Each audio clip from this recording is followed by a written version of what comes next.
যেভাবে হোক, যে কোনো মূল্যেই হোক, অ্যানহেল ডি মারিয়াকে ফেরাতেই হবে আর্জেন্টিনা দলে।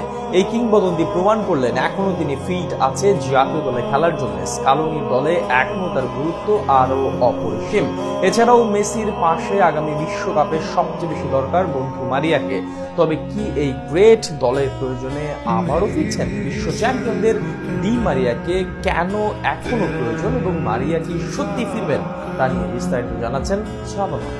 আচ্ছা ভাবুন তো, মেসির পাশে আবারও ডি মারিয়াকে দেখা গেলে ব্যাপারটা কেমন হবে? 2026 বিশ্বকাপে মেসি ডি মারিয়াকে একসঙ্গে মাঠে দেখা তো এখন আকাশ নীল ভক্তদের স্বপ্নই বই কি। কিন্তু প্রশ্ন হচ্ছে, এই স্বপ্নের বাস্তবতা কতটুকু? 37 বছর বয়সী এই মানুষটা যখন ফ্রিকিকে এখনো জাদুকরি গোল করে দেশের তারুণ্যর মতো মাঠে টকবগে চনমনে হয়ে পারফরমেন্স করেন, তখন তো বলতে বাধ্যই হতে হয় এই ডি মারিয়া আর্জেন্টিনা জাতীয় দলে খেলার জন্য এখনো ফিট আছেন। কিন্তু ফিট থাকলেই জাতীয় দলের জন্য কতটুকু প্রাসঙ্গিক এই কিংবদন্তি? সহজ ভাষায় তরুণদের ফিরে কতটুকু দলে প্রয়োজন তাকে?